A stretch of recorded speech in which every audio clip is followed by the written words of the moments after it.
तेल, मोहरी, जिरे, कढीपत्ता, आलं लसूण, कांदा, टोमॅटो, हळद, लाल तिखट, गोडा मसाला,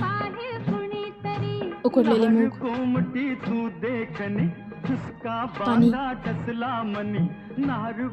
घरचं तिखट, मीठ, गूळ,